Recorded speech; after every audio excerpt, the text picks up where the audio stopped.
मनी multiplier आजचा topic तसा छोटासा आहे, पण एक कॉन्सेप्च्युअली समजून सांगायचा मी प्रयत्न करतोय है ना. तब्बल पुढचा पाऊण तास अराउंड. ठीक आहे. मनी मल्टिप्लायर पैशाचा गुणक शब्द आहे. मनी मल्टिप्लायर पैशाचा गुणक. ठीक आहे.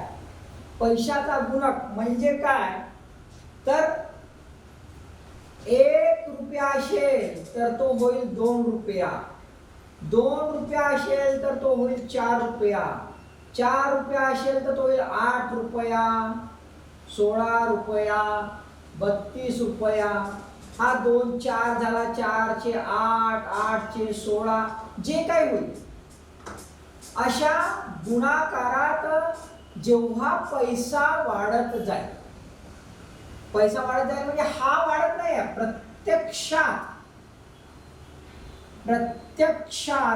असलेला पैसा हा एवढाच आहे, परंतु त्या पैशाने निर्माण केलेला पैसा हा निर्माण पैसा आहे. क्रिएट मनी आहे. क्रिएट मनी, निर्माण केलेला हा पैसा आहे. हा प्रत्यक्षात ऍक्च्युअल मनी, ऍक्च्युअल मनी पैसा प्रत्यक्षात आहे. हा प्रत्यक्षात नाही, हा निर्माण केलेला आहे. ह्या पैशाच्या आधारावर, कुठल्या ह्या पैशाच्या आधारावर जो निर्माण होतो पैसा, तो कशात होतो, गुणाकारामध्ये होतो. आणि ह्या गुणाकारामध्ये होणाऱ्या निर्माण होणाऱ्या पैशाच्या प्रक्रियेला आपण मनी मल्टिप्लायर असं म्हणतो. ओके, ठीक आहे. आपण उदाहरण घेऊया. उदाहरण, पैशाचा गुणाकार होतो काय, तुमच्या वॅलेटमध्ये है ना, तुमच्या वॅलेटमध्ये 100 रुपये आहेत असं गृहीत धरा. तुमच्या वॅलेटमध्ये 100 रुपये आहेत. हे तुमच्यापैकी जो कवडी चुंबक असेल एकदमच है ना, म्हणजे इकडे दोस्तासोबत गेला तर लगेच अबे माझ्या खिशात नाही आहेत, माझ्या खिशात नाही आहेत, देणं बे चहा पाहिजे बे, असा रोज म्हणणार असेल, रोज टोपीबाज है ना. आणि आपले 100 रुपये बरोबर चोर खिशात लपवून ठेवत असेल. चोर खिसा है ना, आजकाल तो बने नाही पण पहिले होता चोर खिसा. त्या चोर खिशात ठेवत असाल, महिनाभर ठेवला त्यानं, महिना ढुंकूनच पाहिला नाही त्यानं, त्या पॅन्टाच्या चोर खिशातच बरोबर, पॅन्ट बी धुये नाही आणि काही नाही, तोच घालते महिनाभर असं गृहीत धरा. आणि बरोबर चिरमुडून ठेवून दिला असा, बरोबर असा घडी मारून असा ठेवून दिला. महिन्याभरानं उघडला असा, महिन्याभरानं उघडला. 4 घड्या करून ठेवल्या होत्या, महिन्याभरानं उघडला तर काय 400 झाले का, 400 होतील का, 400 होणार. कोणाला वाटते असं. एक कवडी चुंबक जो आहे त्यांना आपल्या खिशा, चोर खिशामध्ये लपवून ठेवला महिनाभर पैसा है ना. दुसऱ्यांना लुटत आहे, स्वतः खर्च करे नाही, खोरे नाही, असं म्हणतात ना, खोरत नाही म्हणून. होऊन का नाही, एक्झॅक्टली होणार नाही. 100चा 100च राहील. आणि चुकून खूप दिवस ठेवला त्यानं, वर्ष 2 वर्ष 10 वर्ष जे काही असेल ते, तर तो पैसा जेव्हा उघडून पाहिजे तर त्याचे वाटलं 4 तुकडे दिसतील. बरोबर आहे. 4 तुकडे म्हणजे 4 नोटा नाही, 100 100चे 4 तुकडे दिसतील. कुठल्या कामाचे राहणार नाही, सडून जातील. म्हणजे काय, तर जेव्हा लोक स्वतःकडेच पैसा ठेवतात, जेव्हा लोक स्वतःकडेच पैसा ठेवतात, तर त्या पैशाचे दुपटीनं काही होत नाही किंवा त्या पैशाची कुठल्याही प्रमाणात वृद्धी होत नाही. किंबहुना सातत्याने जशी जशी अर्थव्यवस्था विकसित होत जाते तसं वस्तूचे भाव वाढत जाते. वस्तूचे भाव वाढते म्हणजेच काय, तर माझ्या खिशात आज जर ठरवले मी का बापू हे 100 रुपये सांभाळून ठेवतो, मला याचे संतर घ्यायचे आहेत, याची चॉकलेट घ्यायची आहे, आता त्यानं ठरवलं की मस्त सिल्कवाली 100 रुपयेवाली 99 रुपयेवाली चॉकलेट घ्यायची आणि पुढच्या व्हॅलेंटाईनलाच तिला द्यायची. ह्या व्हॅलेंटाईनला काही जुगाड जमला नाही, ढुंकूनही पाहिला नाही. मस्त 100 रुपये सांभाळून ठेवलं त्यानं वर्षभर. आणि वर्षभरानं व्हॅलेंटाईन डेला तो चॉकलेट घ्यायला गेला आणि 100 रुपये काढल्यानं म्हणे बा ते सील चॉकलेट द्या. तर दुकानदार म्हणते अजून 10 रुपये दे. हा म्हणते काहून? म्हणते बापू 110ची होय, वर्षभर कुठं होता, झोपा काढवता है ना. ते 110ची झाली म्हणजे त्याचे 100 रुपये कामाचे राहिले का? नाही, त्याला 10 रुपये अजून. आता 10 रुपयाचा जुगाड जमवायला तो इकडे तिकडे शोधते. व्हॅलेंटाईन डे निघून जाते, पुढचा व्हॅलेंटाईन डे. बरोबर आहे, राईट. तर आपल्याला काय दिसते, जर स्वतः जवळ जर पैसा ठेवला तर पैशाची तर वृद्धी होतच नाही, पैशाची किंमत कमी होऊन जाते. मग जर पैशाची किंमत कमी होऊन जाते, पैशाची वृद्धीच होत नाही, तर मग तो मल्टिप्लाय कसा होतो आणि गरज आहे का हे आपण समजून घेऊ. उदाहरण आपण बघूया पुन्हा. उदाहरण असं है ना, हिरो हिरोईन आले, सेमिनार हिलवर भेटले, जुगाड जमवला, जुगाड जमला. आणि जुगाड जसा जमला तसा सुमडीमध्ये लग्न करून टाकला. आणि सुमडीमध्ये लग्न करून चुपचाप 2 कार्टे पैदा केला. एक पोट्टन एक पोट्टी. काऊन बा एक पोट्टन पोट्टी? बा माय बापाला पोट्ट नाही आवडलं तर पोट्टी दाखवू, आणि पोट्टी नाही आवडलं तर पोट्ट दाखवू, दोन्ही नाही आवडलं दोघांनी दाखवू. दोघे जेव्हा आजी करत जातील तर तसेच आपल्याला हे स्वीकारतील, नाही तर माय बाप काही आपल्याला स्वीकारणार नाही. म्हणून पोट्टानं पोट्टी पैदा केला. पोट्टा पोट्टी पैदा केला म्हणजे 2चे झाले 4 है ना. 2चे झाले 4 असंच म्हणतो ना. 2चे 4 हात करायचे. 4 हात करायचे म्हणजे असे 4 हात नाही. बापू तुम्ही दोघं या तर 2 पैदा तरी करा रे, म्हणजे 4 भाग. मग 4 झाले. आता 4 झाले ते ह्या दोघांचं जे होतं है ना, चाय पाणी सेमिनार हिलवरच्या आईस्क्रीम ते होत होती 100 रुपयात. आता पोट्टी झालं, पोट्टी झाली ना पोट्टा झाला. आता पोट्टी काही एकटी राहणार नाही, तेही पोट्ट्याचा जुगाड जमवण. आणि पोट्टे काही एकटी राहणार नाही, तेही पोट्टीचा जुगाड जमवण. वाढली लोकसंख्या, 100 रुपयात भागन का? माय बाप म्हणत होते बापू 100 रुपयात आईस्क्रीम सगळं होत होतं तुझ्या मायसाठी, चिंता नाही, रोजच येत होती है ना. पोट्टी म्हणते बापू दिवस बदलले, महागाई वाढली, डिमांड वाढली है ना, हे सगळं बदललं. आणि सोबत जमाना बदलला, माणसं वाढली. 100 रुपयात काही भागणार नाही, तुम्ही म्हातारे झाले, आता तुम्ही चहा पीत बसा घरी, आम्हाला आईस्क्रीम खाऊ द्या. मग इथं 200 रुपयाची आईस्क्रीम. हा मी म्हणते पोट्टा मला बी पाहिजे 200 रुपयाची आईस्क्रीम. मी तिला फिरवीन कसा? झाले 200 400 ना 100 500. आता मायबाप म्हणते आणू कुठून? म्हणजे काय दिसते, हळूहळू डेमोग्राफिक एक्सपान्शन, लोकसंख्यांमध्ये वाढ होत जाते. जशी जशी लोकसंख्यात वाढ होत जाते तशी काय होत जाते, मागणी वाढत जाते. जशी मागणी वाढायची आहे ती मागणी फुलफिल करावी लागेल.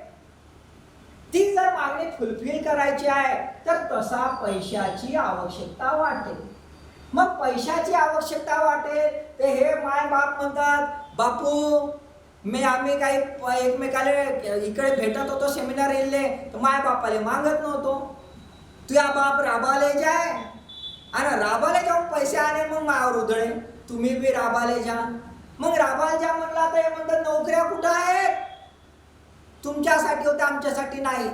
मग नोकऱ्यासाठी काय आवश्यक लागेल तर नोकऱ्यांसाठी लागते पैसा, म्हणजेच इन्व्हेस्टमेंट, गुंतवणूक.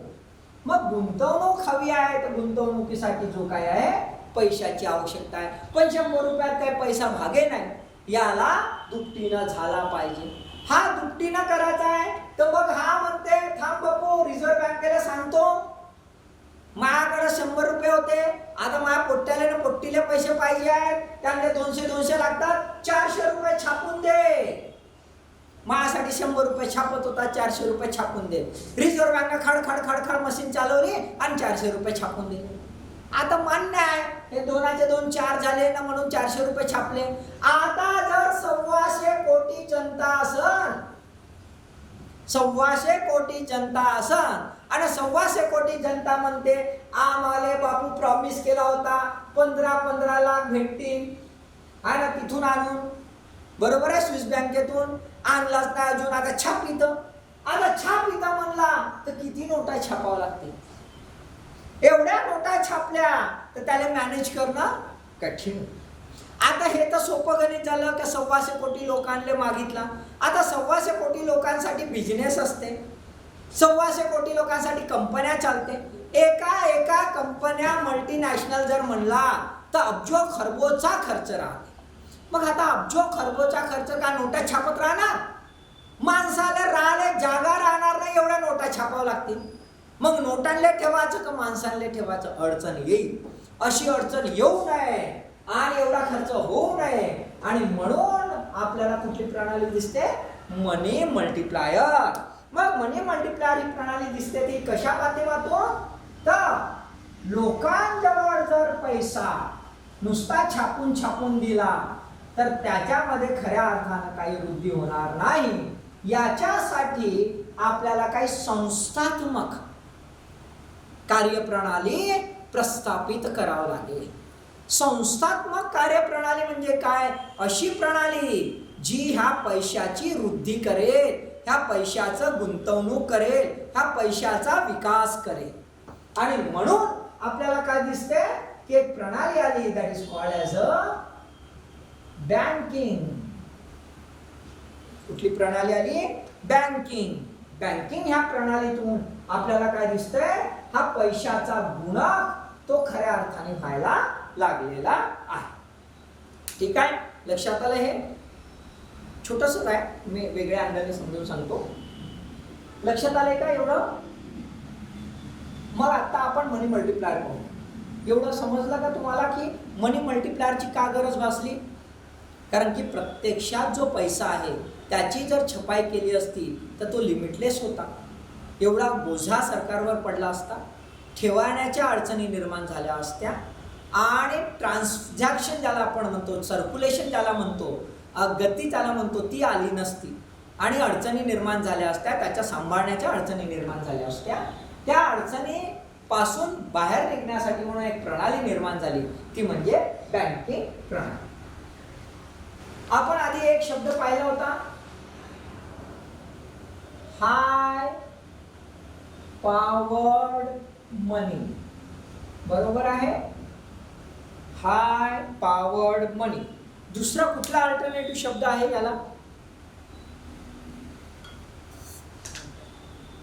याला दुसरा अल्टरनेटिव्ह शब्द कुठला आहे? झाला आहे याच्यावर दुसरा अल्टरनेटिव्ह शब्द आठवतो? मी 10 शब्द सांगितले होते, 10 शब्दावर 10 आठवतंय ना? 10 दुसरा अल्टरनेटिव्ह. अरे बंद झालं बघ. काऊन हा काऊन झोपते? रात्री झोपत नाही का? रात्री झोपत नाही का त्याची पूर्ण? मला रात्री झोपला नाही का मग असंच राहते क्लासमध्ये. तसाही हा इकॉनॉमीचा बोर क्लास हो है ना, इथं का कीर्तन थोडी करणार. हाय पॉवर्ड मनी, बरोबर आहे, ऐकलाय?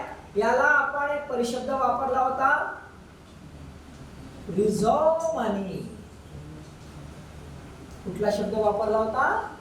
रिझर्व्ह मनी हा एक शब्द वापरला होता, बरोबर आहे, राईट?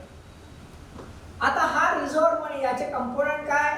तर आपण सिंपल पाहिलं होतं, करन्सी विथ पब्लिक, लोकांजवळ असलेला पैसा, आणि दुसरं बँकेत असलेला म्हणजे डिमांड डिपॉझिट्स. बँकेत असलेल्या बँकेच्या लायबिलिटी आणि गव्हर्नमेंटच्या लायबिलिटी, असं पाहिलं होतं ना आपण? बँकेच्या लायबिलिटी आणि गव्हर्नमेंटच्या लायबिलिटी, म्हणजे आरबीआयची लायबिलिटी आणि गव्हर्नमेंटच्या लायबिलिटी, बरोबर आहे? तर आपल्याला काय दिसतंय? Currency with public and demand deposit. आता दुसरा आपण पाहिला होता मनी सप्लाय, असा शब्द पाहिला होता, पैशाचा पुरवठा. पैशाचा पुरवठा. पैशाच्या पुरवठ्यामध्ये है ना बघितलं होतं liabilities of government and liabilities of RBI असं पाहिलं होतं. म्हणजेच all currencies in a economy म्हणजे मार्केट, प्रत्यक्षात खेळणारा पैसा. आता प्रत्यक्षात खेळणारा पैसा जो आहे हा काय करतो, हा मागणी निर्माण करतो. प्रत्यक्षात इकॉनॉमीमध्ये असणारा पैसा मागणी निर्माण करतो. पण याचा जेनेसिस कोण आहे, याचा क्रिएटर कोण आहे, याची माता कोण आहे, तर याची माता आहे हाय पॉवर्ड मनी. आपण पाहिलं होतं. याला दुसरे अजून कोणते परिशब्द होते, अजून कोणते परिशब्द होते रिझर्व्ह मनीच्या व्यतिरिक्त? अजून एक शब्द होता, तर एक शब्द असा होता, कोणीच सांगत नाही. एक परिशब्द होता that is called as a base money किंवा मॉनिटरी बेस. बरोबर आहे, बेस मनी किंवा मॉनिटरी बेस. आता बेस मनी किंवा मॉनिटरी बेस जर आपण बघितलं तर आपण लायबिलिटीज पाहिलेल्या आहेत. मग लायबिलिटीजला जर आपण प्रॉपरली अनालाइज केलं प्रॉपरली तर आपल्याला असं दिसतं इथे करन्सी विथ पब्लिक. काय आहे, करन्सी विथ पब्लिक, लोकांकडे असलेला पैसा. आणि सोबतच लोक स्वतःकडे पूर्ण पैसा, आपण पाहिलेलं आहे, पण डिफर्ड पेमेंटसाठी ठेवतात. लोक काही कॅश राखून ठेवतात. आता लोकांनी जी कॅश राखून ठेवली ती दोन प्रकारे असते. एक ते आपल्या हातात ठेवतात घरी पुरचुंडीत बांधून, आणि दुसरं ते बँकेत ठेवतात. कुठे ठेवतात, बँकेत. म्हणजेच काय, बँकेचा कॅश रिझर्व. बँकेमध्ये कॅश रिझर्व, बँकेमध्ये जो पैसा असतो तो संपूर्ण पैसा असा साचून ठेवत नाही. काही बँक देऊन टाकते, लोन देते, कर्ज देते, लोन देते. बरोबर आहे. तर बँक काही कर्ज देते आणि पूर्ण देऊन टाकते का. इकडे 100 रुपये आपण डिपॉझिट टाकले की 100चे 100 देते का, नाही. काही देते आणि काही आपल्यासाठी ठेवते. बरोबर आहे. म्हणजेच तो रिझर्व, कॅश रिझर्व. बरोबर आहे, ज्याच्यातून बँक नंतर लोन देते, असा रिझर्व. तर बेस मनी जो आहे, हाय पॉवर मनी जो आहे, असे दोन भाग दिसते, करन्सी विथ पब्लिक आणि currency in bank. Currency with public आणि करन्सी विथ बँक. आता आपण पाहूया की मनी सप्लाय कसा असेल. हा इथे डब्बा काढून देतो, हा झाला मनी सप्लाय, पैशाचा पुरवठा. आता हा जो बेस मनी आहे हाच मार्केटमध्ये दिसेल. हा जो बेस मनी आहे हाच मार्केटमध्ये दिसेल. तर आता लोकांजवळचा पैसा इथे जशान तसा दिसेल. बरोबर आहे. लोकांजवळचा पैसा, उदाहरणार्थ लोकांजवळ 100 रुपये आहे, तर मार्केटमध्ये गेले माणसं तर त्याचे 200 होतील का, 100च रुपये होते. बरोबर आहे. म्हणजे इथे 100 रुपये आहे लोकांजवळ, मार्केटमध्ये लोक गेले 100 रुपये. काही बदल झाला का. म्हणजे बेस मनी बघा, करन्सी विथ पब्लिकच्या कॉन्टेक्स्टमध्ये, करन्सी विथ पब्लिकच्या कॉन्टेक्स्टमध्ये बेस मनी. आता करन्सी विथ पब्लिकच्या कॉन्टेक्स्टमध्ये मी करन्सी विथ पब्लिक सीपी लिहितो. ओके. बेस मनी म्हणजे CP is equal to money supply, M capital is equal to money supply. बरोबर आहे. म्हणजे इकॉनॉमीमध्ये तेवढाच पैसा राहील जेवढा लोकांपाशी राहील. पण लोकांनी आता बँकेत डिपॉझिट ठेवलेलं आहे.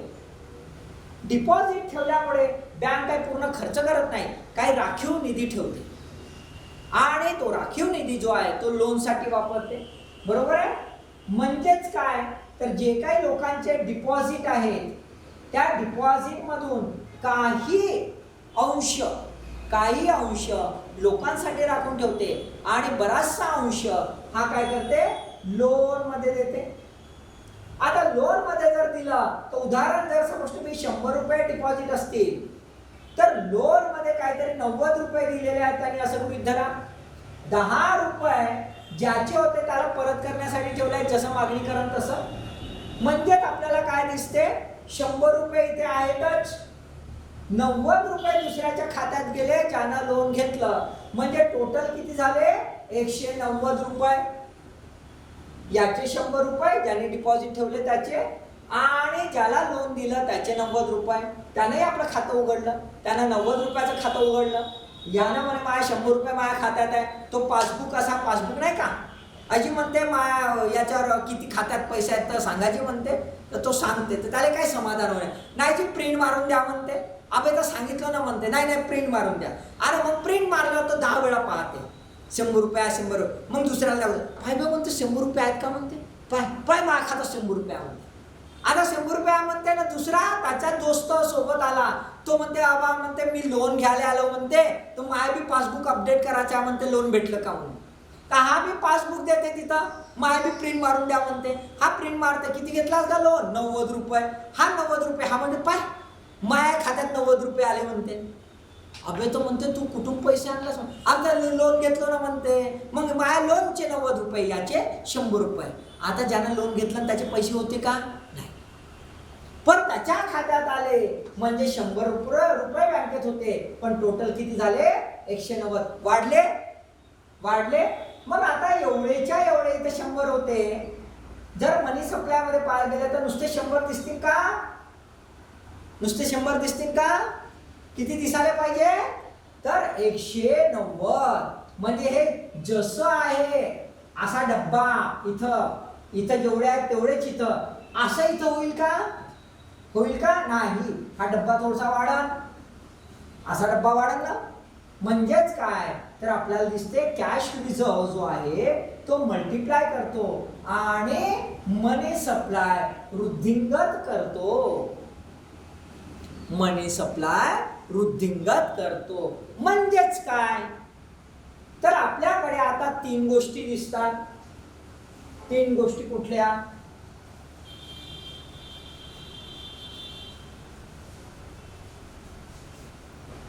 पहिली गोष्ट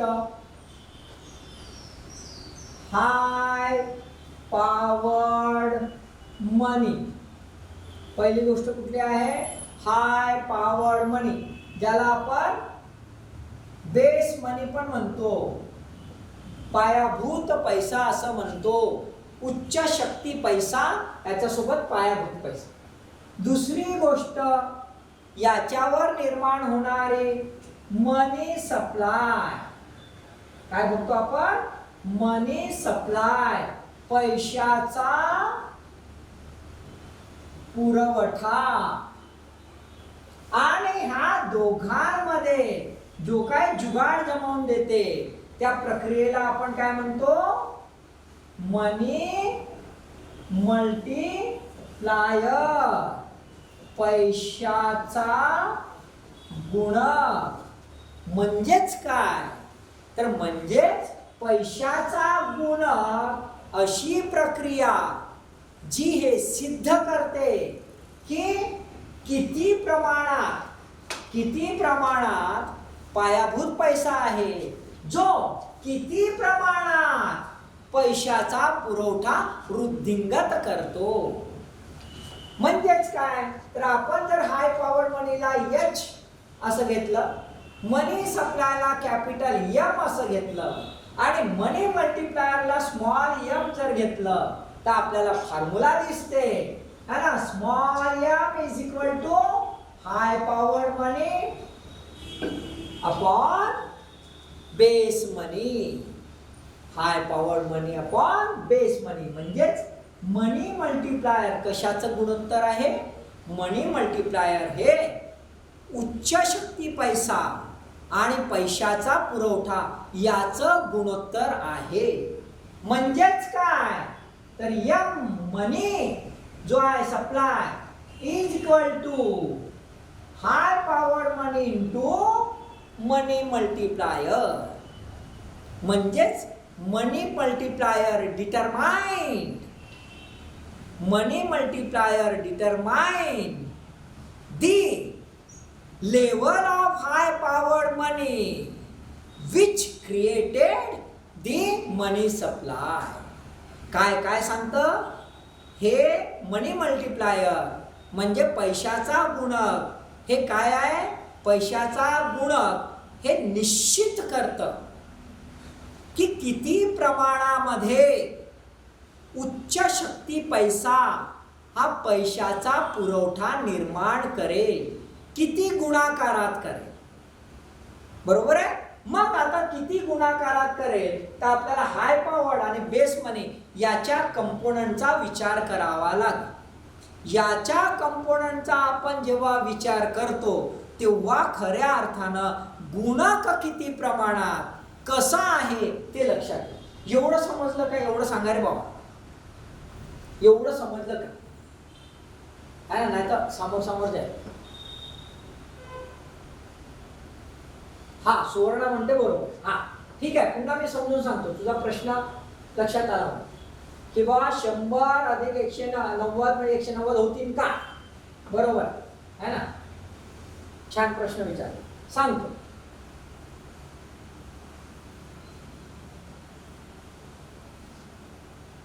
आपला माझं खातं आहे ना? आपण असं करूया, एक बँक अकाउंट उघडून घेऊया. बँक अकाउंट है ना? आता हे सुवर्णाच्या नावाचं बँक अकाउंट है ना? सुवर्णा, तुझ्या खात्यात किती पैसे आहेत? मलाच माहित होते, सांगून दे, काही हरकत नाही.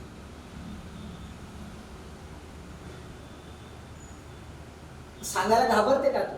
अच्छा जाऊ दे, लिहून टाकतो आता तुझ्या खात्यात. तर सुवर्णाच्या खात्यामध्ये आपण असं गृहीत धरूया 10 लाख रुपये आहेत. ठीक आहे, चालेल सुवर्णा? ठीक आहे. कमी झाले का?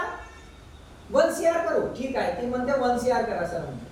हा 1 करोड. ठीक आहे बाबा, 1 करोड. आता ठीक आहे ना? 1 करोड 500 करोड. अरे बापरे, तर आता नाही बाबा 1च करोड राहू दे तुझ्या ह्याच्यात, है ना? तर सुवर्णाच्या खात्यामध्ये 1 करोड आहेत असं आपण गृहीत धरूया. ठीक आहे. आता हे 1 करोड सुवर्णाच्या खात्यात मला माहित झाले. सुवर्णाच्या खात्यात छान पैसे आहेत.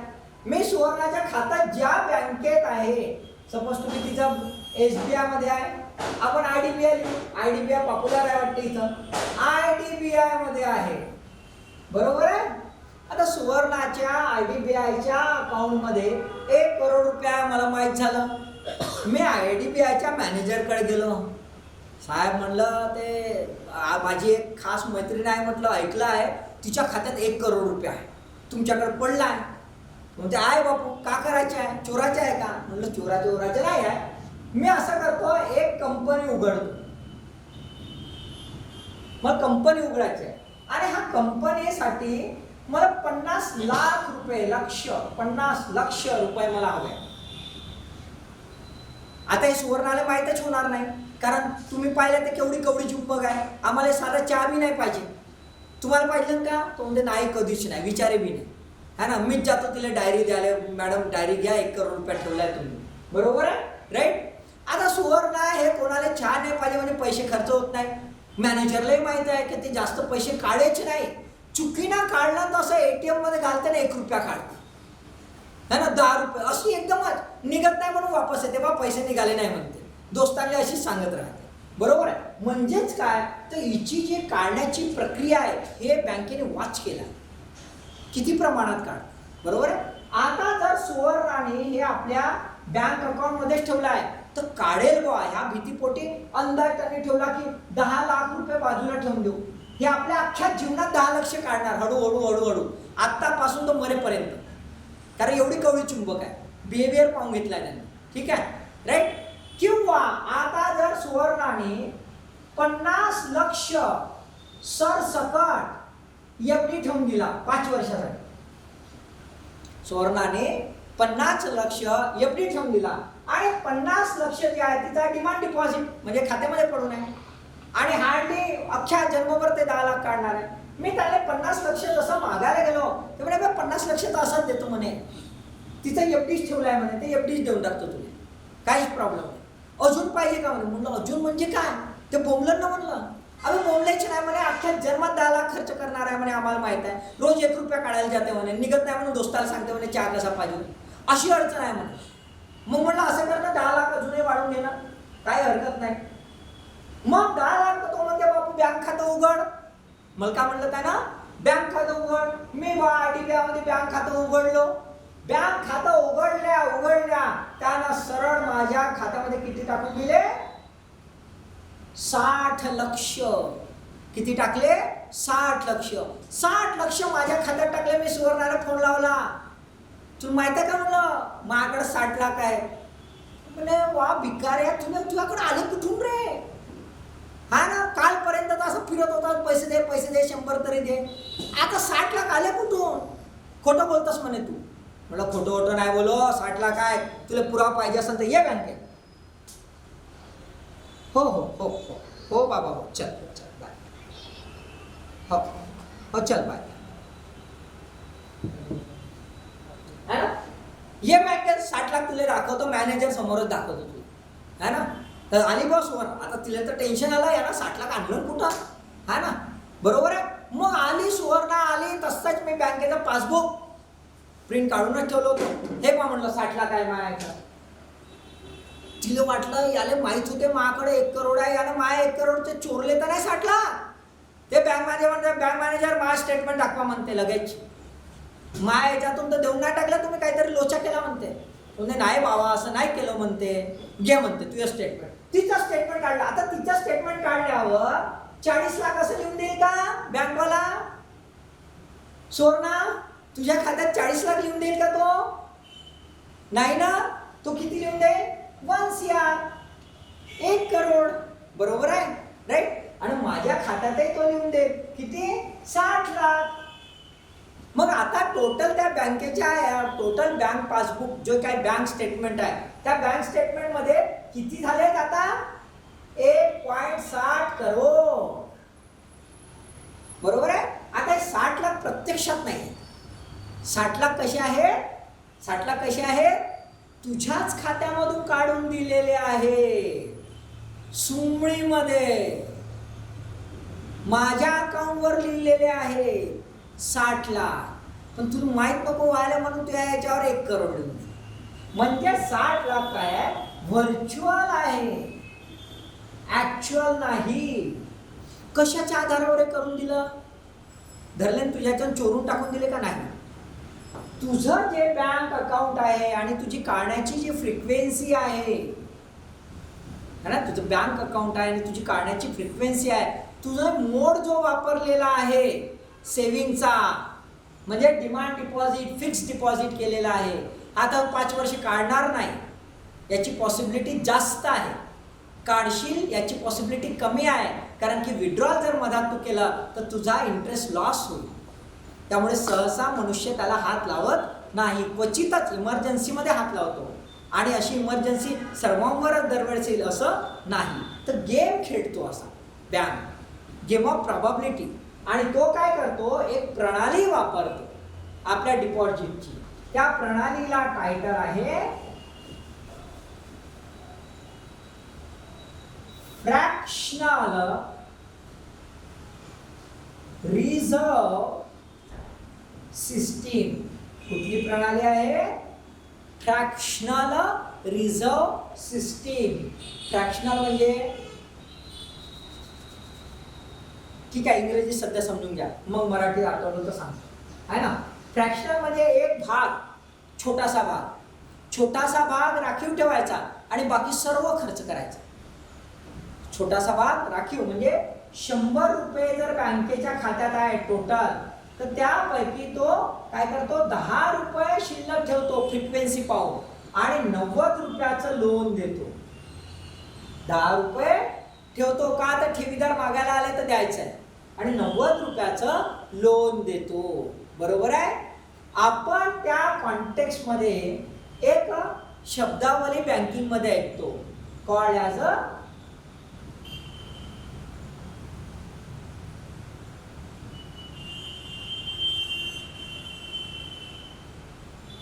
Capital adequacy ratio. ऐकलेला आहे ना, कॅपिटल ॲडिक्वेसी रेशो. अच्छा, अपूर्णांक. छान शब्द सांगितला त्याने. फ्रॅक्शनल म्हणजे अपूर्णांक. अपूर्णांक. ओके, ठीक आहे. तर सुवर्ण, अपूर्णांक म्हणजेच काय, तर पूर्ण पैसा नाही राखीव ठेवला जात, तर काहीच ठेवला जातो, ज्याला आपण आता शब्द ऐकतोय कॅपिटल ॲडिक्वेसी रेशो. किती आता निर्धारित केलेला आहे, किती आहे निर्धारित केलेला होतं? बासेल 1, बासेल 2, बासेल 3 आठवतं तुम्हाला? बासेल 1, बासेल 2, बासेल 3 आठवतंय? आठवतंय? Yes, any click? Anyone? Yes please. आठवतंय? रिमाइंड होतंय? रिकॉल होतंय? रिकॉल होतंय का?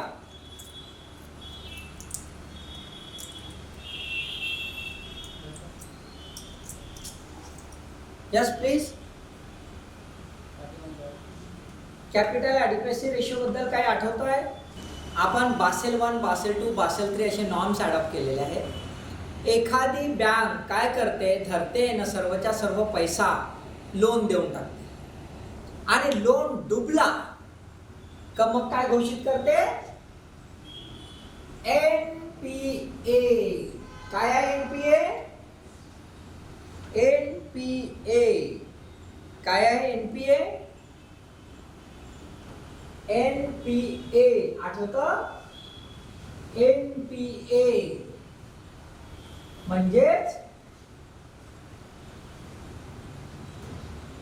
दिवाळखोरी. बरोबर बरोबर, बिलकुल बिलकुल, दिवाळखोरी. बँकरप्सी, त्याला शब्द दुसरा कुठला आहे सोडना? बँकरप्सी. त्याला दिवाळखोरी नाही म्हणत, अजून दिवाळखोर व्हायचंच आहे, है ना? दिवाळखोर होण्याच्या पूर्वीची प्रक्रिया non performance asset. Non performance asset, बरोबर आहे? असो, ठीक आहे. तर कॅपिटल ॲडिक्वेसी रेशो अशी प्रणाली आहे ज्याच्यामध्ये सध्या आता 8% असं निर्धारित केलं आहे. 12% न्यायचं आहे. म्हणजे 100 रुपयापैकी 12 रुपये बँकेला आपल्या स्वतःच्या सुरक्षिततेसाठी हाती ठेवायचे आहेत, बाकीचे तो लोन देऊ शकतो. बरोबर आहे? ठीक आहे. तर त्याने सपोज टू बी आता 100 रुपये आहेत, 100 रुपयामधून 90 रुपये त्याने लोन दिलं, 10 रुपये हाताशी ठेवलेले आहेत, म्हणजेच टोटल किती झालेले असं तो म्हणतो? 190 रुपये. हे निरंतर होत होत होत होत एक टप्पा असा येतो की त्या 100चे आपल्याला 1000 रुपये झालेले दिसतात. जेव्हा ही प्रक्रिया कंप्लीट होते, 100चे 1000, एकाचे 10, that is called as a money multiplier. लक्षात आलंय? Is that clear? ठीक आहे. म्हणजेच काय,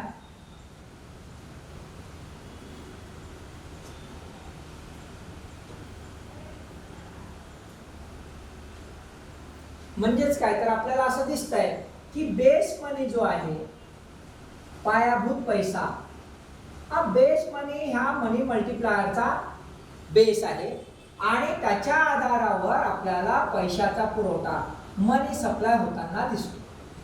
मग बेस मनी मध्ये आपण 2 प्रकार पाहतो. एक प्रकार आपण पाहतो करन्सी विथ पब्लिक, लोकांकडे असलेला पैसा, आणि दुसरा आहे डिमांड डिपॉझिट्स, म्हणजेच बँकेकडे असलेला पैसा. मग हे दोन जेव्हा आम्ही बाब बघतो, त्या आधारे आम्ही मनी मल्टिप्लायर जो आहे तो आम्ही लक्षात घेऊ शकतो. कसा लक्षात घेऊ शकतो?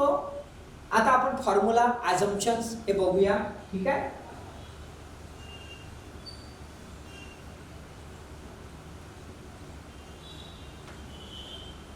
तर एक ॲझम्पशन आहे, एक अंदाज आहे, एक गृहीतके आहे.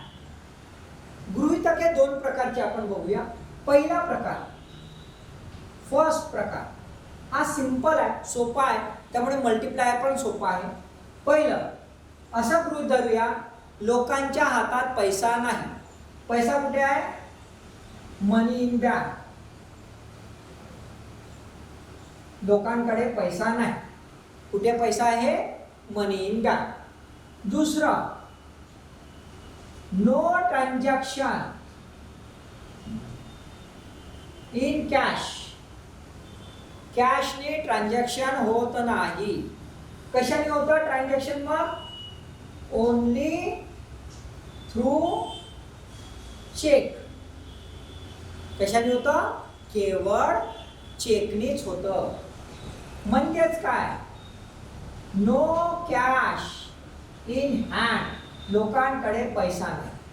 म्हणजे सर्व पैसा कुठे आला आता? बँकेत. Demand deposit. Demand deposit. आणि बँक काय करते? फ्रॅक्शन जे आहे मनी तो काय करते? लोन देते. म्हणजेच काय तयार करते? Deposit multiplier. काय तयार करते? Deposit multiplier. ठेवीचा गुणक करते. कुठल्या आधारावर? लोकांनी जो पैसा ठेवलेला आहे त्याच्या आधारावर. परंतु असं आहे का? असं नाही. दुसऱ्या अजम्पशन मध्ये आपल्याला असं दिसते, लोक केवळ बँकेत पैसा ठेवत नाही तर स्वतःच्या हातातही पैसा ठेवतात. स्वतःच्या हातातही पैसा ठेवतात. स्वतःच्या हातात जो पैसा ठेवतात तो कशासाठी? काल सांगितलं होतं कशासाठी हातात पैसा ठेवतात? खर्च करत नाही. काल मी सांगितलं होतं कशासाठी आहे? तर तो सुलभतेसाठी आहे आणि सुरक्षेसाठी आहे. म्हणजे तो केव्हा तरी खर्च करणार. केव्हा खर्च करणार? फ्युचर मध्ये. बँकही जसं ठेवी ठेवल्या तशा लगेच खर्च करतं का? लगेच कोणालाही देतं का? नाही. मागणी करणारा, लोन मागणी करणारा जेव्हा येईल तेव्हा देतं. म्हणजे हे पण फ्युचर मध्ये खर्च होतं. म्हणजेच काय? मनी मल्टीप्लायर हा इमिडिएट इफेक्ट देत नाही. मनी मल्टीप्लायर हा लॉंग टर्म मध्ये इफेक्ट देतो. पण लॉंग टर्म मध्ये एकदमच वाढत नाही तर एक कॉन्स्टंट स्वरूपात तो वाढत जातो. म्हणजेच मनी मल्टीप्लायर हा काही सोपा भाग नाही. जसं बँकेत ठेवले पैसे बँकेने दिले जसं आतापर्यंत समजून सांगितलं इतका सोपा नाही. तर हा दोन भागामध्ये वर्क करतो. एक लोकांकडे असलेला पैसा. तर आपण लोकांकडे असलेला पैसा के पाहिला होता. आठवतं तुम्हाला? के म्हणून सिम्बॉलने पाहिला होता. आणि बँकेत असलेला पैसा आपण रिझर्व म्हणून पाहूया. हा झाला रिझर्व आणि हा झाला पब्लिक होल्डिंग मनी. आता आपण गणित बघूया हाय पॉवर मनीचा. उदाहरण घेऊया.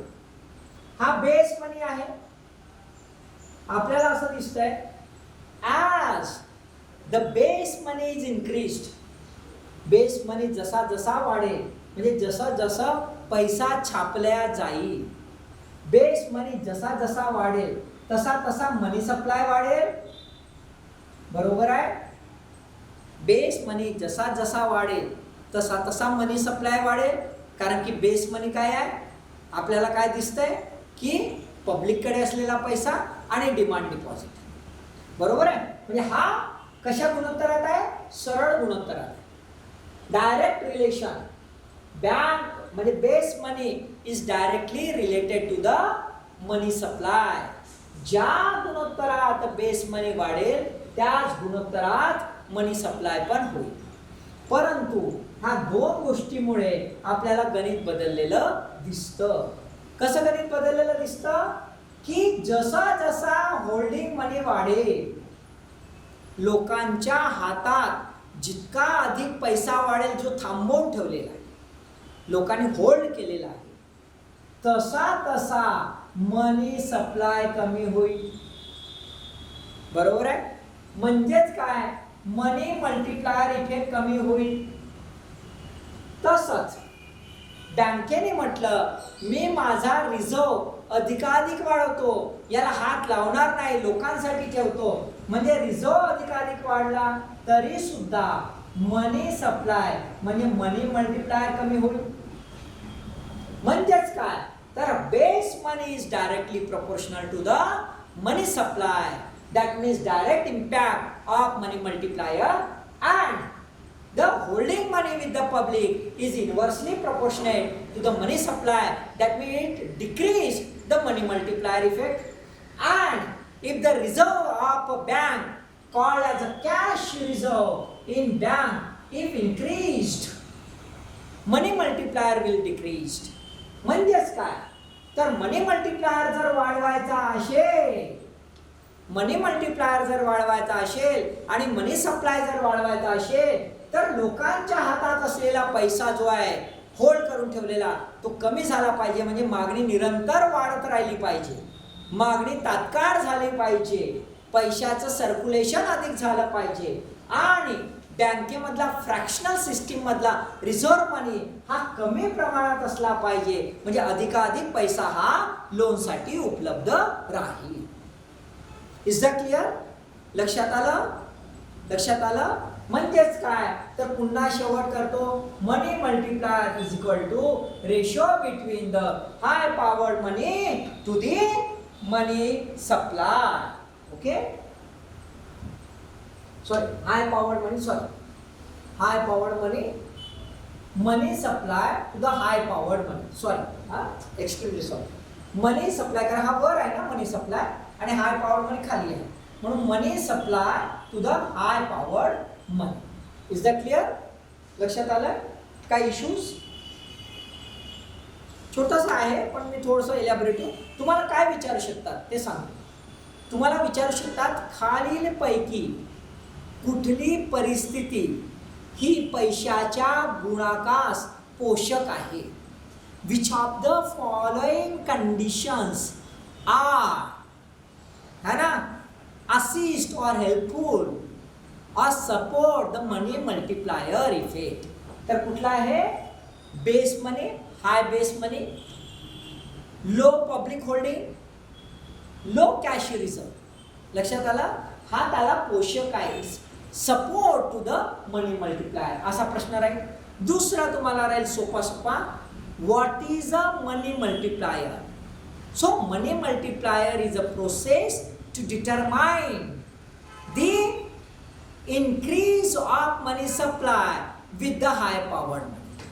High powered money म्हणजे उच्च शक्ती पैसा हा पैशाच्या पुरवठास कसा वृद्धिंगत करतो या प्रक्रियेला आपण पैशाचा गुणक म्हणतो. म्हणजे तो असाही प्रश्न विचारू शकतो, कोणा दोघांमधील जो आहे रेशो हा मनी मल्टिप्लायर दाखवतो.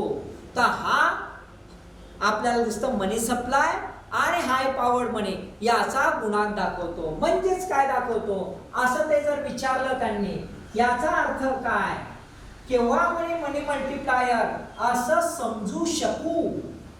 when we considered it as a money multiplier effect happen, तर when the money supply is greater than high powered money. केव्हा समजू शकू? ह्या क्षणाला जेव्हा पैशाचा पुरवठा हा बेस मनी पायाभूत पैशापेक्षा अधिक झालेला आहे. मग याचं अधिक होण्याचं प्रमाण जितकं अधिक असेल तेवढा मनी मल्टिप्लायर अधिक. पण मनी मल्टिप्लायरचा बेस फाउंडेशन कोण आहे तर डिपॉझिट मल्टिप्लायर आणि लोकांची खर्च करण्याची वृत्ती. म्हणजे जेवढं मार्केट छान असेल तेवढा मल्टिप्लायर इफेक्ट छान असेल. बरोबर आहे? आलं लक्षात? म्हणजे काय आता आपण दुसऱ्या कॉन्टेक्स्ट मध्ये बघूया. म्हणजे काय, तुम्ही M1, M2, M3 पाहिलेला आहे. तर M0 आणि M1 याच्यापेक्षा M3 कसा आहे? M3 तेवढं जास्त, तेवढा मल्टिप्लायर इफेक्ट अधिक. कारण M3 मध्ये काय काय असतं, काय काय असतं महत्वाचं M3 मध्ये? याला काय म्हणतो आपण M3 ला? M3 ला काय म्हणतो, कुठला पैसा म्हणतो, कुठलं मनी आहे M3. अच्छा पुन्हा एक्सप्लेन करूया. ओके हे M1 आणि हे ना, ओके ठीक आहे.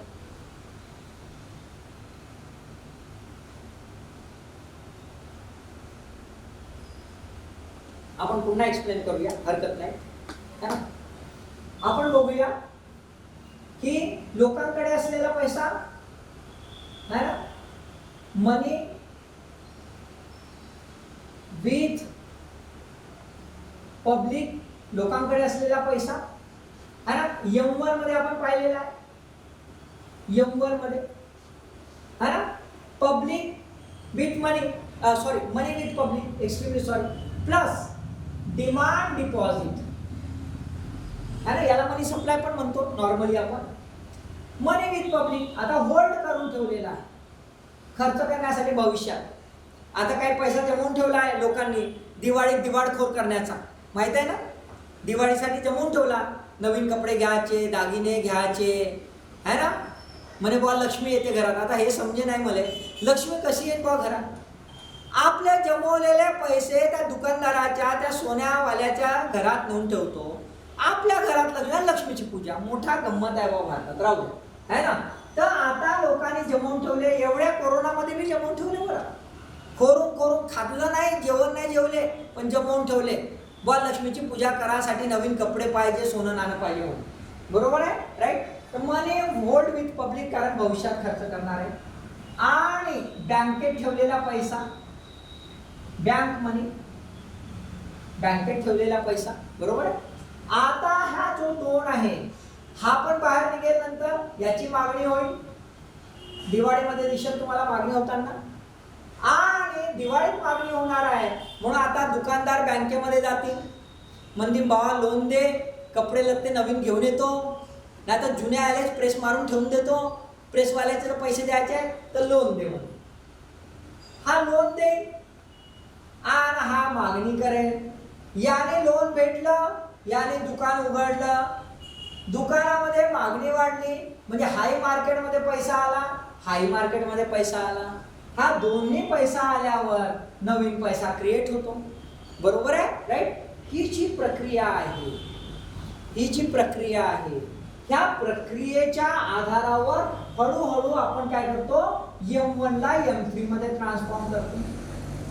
म्हणजे जसं उदाहरणार्थ दिलं होतं मी सुवर्णाच्या बाबतीमध्ये, की सुवर्णाकडे 1 करोड रुपये आहे आणि 1 करोड पैकी 50 लाख, 50 लक्ष तिने काय ठेवलं आहे, FD ठेवली आहे, फिक्स डिपॉझिट ठेवली आहे. 5 वर्ष काढणार नाही, 5 वर्ष फिक्स डिपॉझिट ठेवला तिने, हा काढणार नाही. आणि 5 लक्ष तिच्या सेव्हिंग अकाउंट मध्ये आहे, म्हणजे डिमांड डिपॉझिट मध्ये आहे. जेव्हा मी demand deposit plus fix deposit करतो तेव्हा हा होऊन जाते M3. सर्व प्रकारचे टर्म डिपॉझिट M3. आता M3 आधी कसे, तर बँक लोन सहज रीतीने देऊ शकते. जसं सुवर्णाचे 50 लाख मला देऊन टाकले. का देऊन टाकले, कारण 5 वर्ष ती आता पाहणारच नाही आहे, माझं FD पडलाय असं म्हणे. म्हणजे 50 लक्ष काय केलं मी, ते गुंतवले आणि कंपनी तयार केली आणि कंपनीमध्ये प्रोडक्शन करून त्याचे दाम दुप्पट करून टाकले. बरोबर आहे. म्हणजेच काय, मनी सप्लाय अजून सर्क्युलेट झाला, अजून वधरला, अजून वाढला. म्हणजे ही जी प्रक्रिया आहे, M3 जेवढं जास्त राहील तेवढं गुंतवणूक अधिक होईल, कारण बँक सहज रीतीने रिझर्व कमी करेल, कारण की आता मागणी होणार नाही, तेवढा तो पैसा मार्केटमध्ये टाकू शकेल, अधिकाधिक लोन देऊ शकेल. जर सगळेच खाते असं तुम्ही धरा, सगळ्यांनी सेव्हिंग अकाउंटमध्ये ठेवले आणि ATMच घेऊन फिरतात रस्त्यात, जिथं पाहिलं तिथं आमचे कार्ड वापरतात रोज सकाळपासून संध्याकाळपर्यंत. हे घेतील, ते घेतील, ते घेतील, ते घेतात चालू आहे. बँकवाला पैशांच्या माला ह्या अकाउंटमधून चालले पैसे बडाबड. आज लोनवाले ते बाबा लोन मला कर्ज पाहिजे, अबे देऊ कुठलं म्हणते, हे लोक रोजच काढतात म्हणते, माझ्याकडे पैसा पाहिजे म्हणते. ATM मध्ये नाही राहिला ATM तोडून टाकतील म्हणते लोक, धिंगाणा करतील. बरोबर आहे, राईट. म्हणूनच मी म्हटलंय M3 अधिक असेल तर मल्टिप्लायर इफेक्ट अधिक होईल. Is that clear? M1 M2 M3 सांगू. मागे मी शिकवलं होतं, खैर ब्रीफली सांगून देतो. आता हे तर कळलं ना तुला, लक्षात आलं थोडं थोडं लक्षात आलं. M1 याला नॅरो मनी म्हणतात.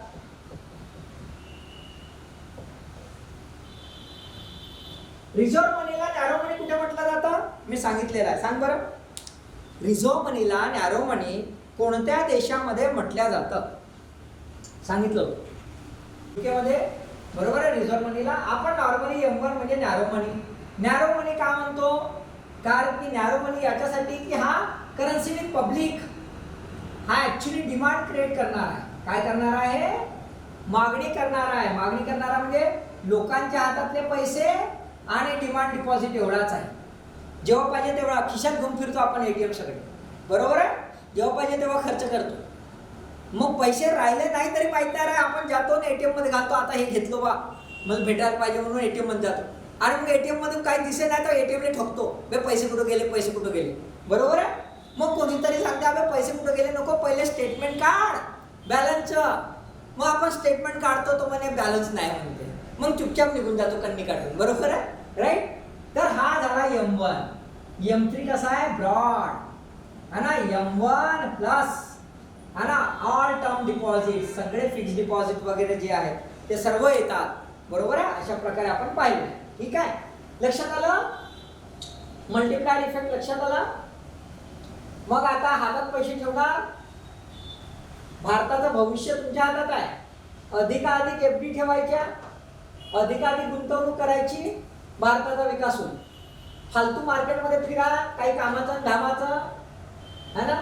तिले सांगायचं बाय आठवड्याची ताशी रोज रोज नाही परवडे, तर तुमचे पैसे FD मध्ये राहतील आणि मग त्याचा देशाला फायदा, बरोबर आहे, ठीक आहे. यस, सुवर्णाने पण थँक्यू म्हटलं. Okay, thank you.